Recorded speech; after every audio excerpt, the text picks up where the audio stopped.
You are welcome back to Tuntum Network, ladies and gentlemen. I'm Cyrus. I'm happy to have you here again. First of all, I want to thank those who have subscribed to my channel. It means a lot to me. It shows appreciation for the hard work that I put in. It's not easy doing podcasts and being consistent with it. Thank you so much. And it gives me the kind of energy to even do more. I appreciate it. Thank you so much. We want to get to 1,000 subscribers by the end of this month. I hope when you get the chance to watch my podcast, any of my episodes, you will subscribe and leave a like or leave a comment. And I'll do well to respond to that. So yesterday I put out an episode on a comparison between Nigeria and Ghana. And there's a lot of commentary that is going on in the comment section. Out of the comments, I felt the need to do a little bit of digging and do a short comparison between the capital city of Ghana, which is Accra, and Lagos. And it's only because of how I'm seeing from far how well Lagos has been run over the years. Ladies and gentlemen, as a man born and raised in Ghana and understanding the demography of how Ghanaians see Nigerians and their country, I feel the need to talk about this particular contrast between these two cities. I don't think it is prudent on our part to be naive looking at how these two cities appear. I'm looking at a video about Lagos, how Lagos was, I think, 2 years ago, and I'm awestruck. This is the first time I've actually taken time to look at the pictures of how Lagos is. And this is a guy who has a lot of Nigerian friends, been to school with them, have a lot of them as best friends and so forth. And I've traveled widely in Africa as well. But I've not been to Nigeria. So looking at this video, my perception of the country totally had to change. I don't want to talk too much about it. Just take a look at this video. This is a video done by Igbo Media 2 years ago before this new light rail was completed. Lagos is generally beautiful. It now has almost everything a modern cosmopolitan city should have. So after seeing this last night, I'm like, who is responsible for this development? I would like to know who has been the brain behind this. Because certainly this will have to come from a mastermind, a focused personality who has the state of Lagos at heart. Somebody who actually planned this and made sure it occurred. So I'm looking at it, and I went on Wikipedia to do a little bit of research. And a few names came up, some which I'm here to show on the screen and see if perhaps these are the men that have contributed to the success of Lagos as it is now. Okay, and I know that Nigeria is a federal state. So normally the federal government will be in charge of most of the federal developments in the country and not necessarily like what we have in Ghana. Ghana is unitary, meaning everything goes back to the central government and is later disbursed to the regions for developmental projects. But I'm looking at the faces here. Let me share a few of them with you. I'm looking at the current governor of the state of Lagos, who is by the name Babajide Sanwo-Olu. And I'm sorry if I butchered the name. Please pardon me with that. And I'm looking at when he was elected. On Wikipedia, it says 2019. And we are in 2023. So I'm asking myself, could this man be the man behind this type of development in the last over 3 years? And the answer is certainly not. This kind of development doesn't happen in 3 years. So I'm tempted to dig even further. Then I go down to the person who was there before this man came, in the name of Akinwunmi Ambode, who served from 2015 to 2019. Now that's a 4 years. That is like one term in Ghana. And the same question I have to ask.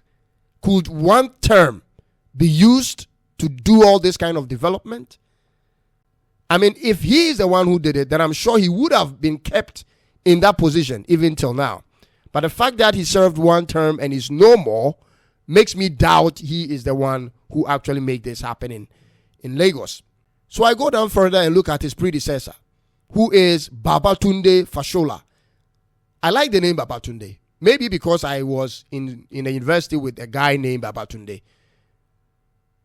But apart from that, this man had served from 2007 to 2015. That would mean about 2 terms. And it's more likely that such a project like this could have been started by a governor who served 2 terms.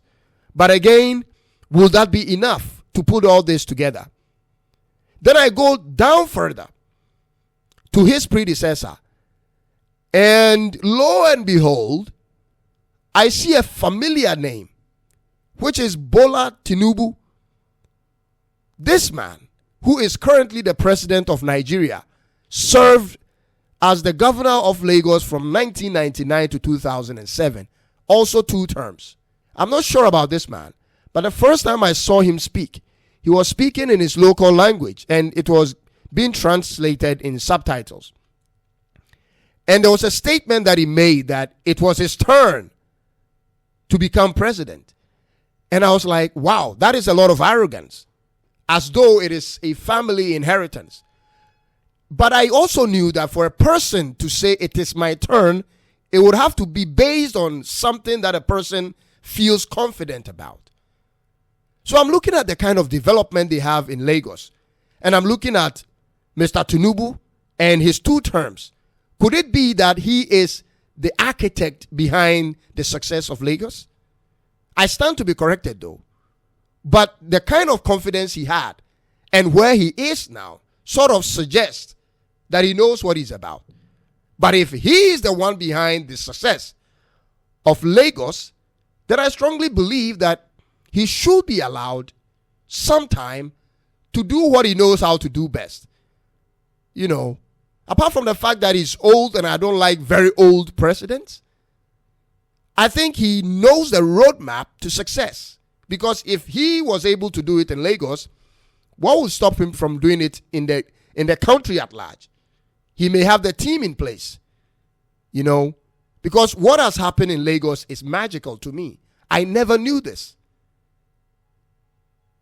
But then I have to switch back to my country, Ghana, Accra. This is a video done by VR World Tours of Accra. Kindly take a look at this. I'll be right back.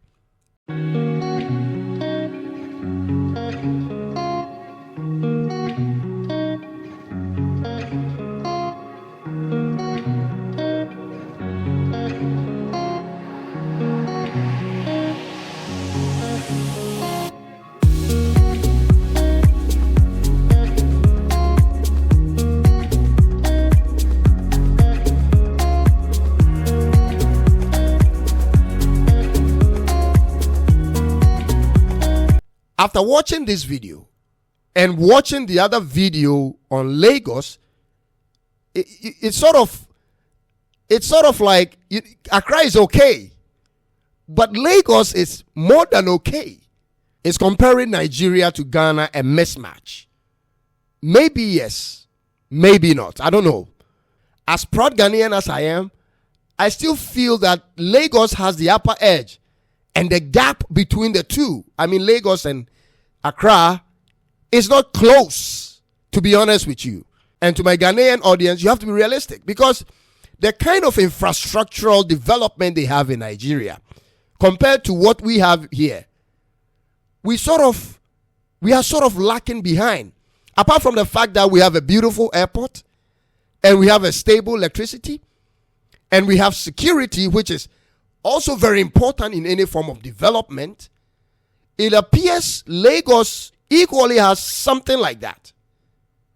I may be wrong. I don't know why they don't show it off more often. I don't know why I'm now learning this. But compare Lagos to Accra, and the gap, man, the gap is big. This is the city that houses most of the multilateral company headquarters in Nigeria. And you are talking of oil giants. You are talking about big companies. Ghana saw oil just a few decades ago. So we are still young in the business. But Lagos has seen oil for so many years. Wow. I'm shocked. And I don't want to say too much though.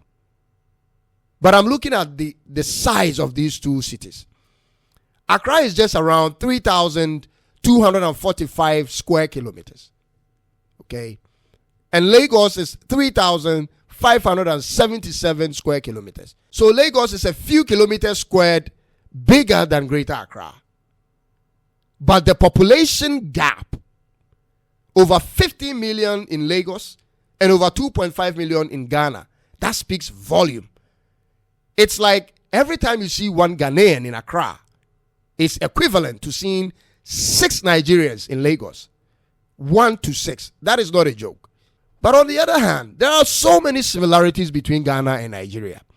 I remember when I was young and we were in school, we were taught in our history books that certain tribes in Ghana originated from Nigeria. And I'll be specific on 3 tribes. The first tribe is the tribe that lives in Accra, the Gans.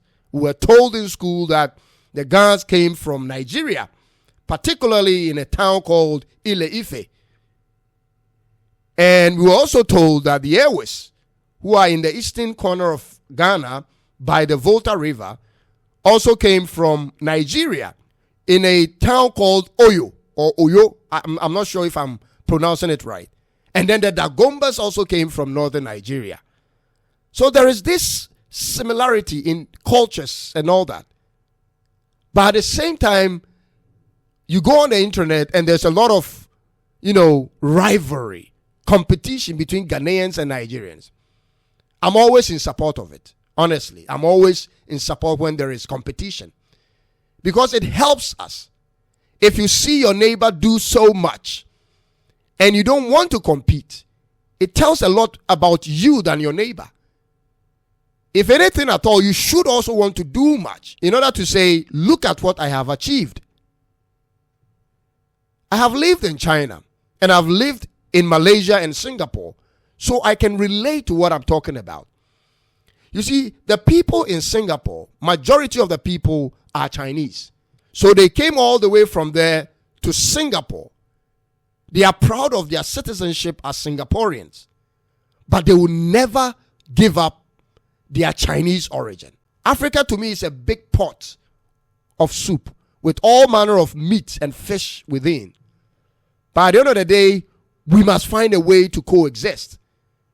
Competition is good, so long as we are doing it in a healthy manner. Eventually, I hope we come to a day when we'll have tribal competitions in sports and what have you between Ghana and Nigeria. We should come to a point where we'll have such events where tribes in Nigeria, which are related to tribes in Ghana, will have a competition or something, to remind us of where we have all come from. I love both countries. I am a Ghanaian, I'm a proud one. But what is happening in Lagos is an example for all cities in Africa to watch and say that is the standard. The mayors in Lagos have set a certain standard that I feel strongly every African leader should be looking at. Not just for Ghana, but within Nigeria as well. Other state governors could also take a note from what Lagos governors have been able to do over the years. I'm so proud of what they have done. And I hope our city, Accra, will come to that level, where we have light rail trains, where we have highways, beach roads. I mean, we should also have all these. There is nothing stopping us. At the end of the day, politics has always divided us in Ghana. Every single thing that we have to do will have to be politically correct. We'll have to align politically in order to make meaning to certain people, or else it doesn't fly. People need help, and there is someone to offer the help. And the moment people realize that someone is not aligned to their political party, they are reluctant to receive that kind of help. I think that should be a thing of the past. Honestly, I'll leave you here for now. Thank you so much for being a part of this podcast. I'll see you again in the next episode. God bless you, and it's bye-bye for now.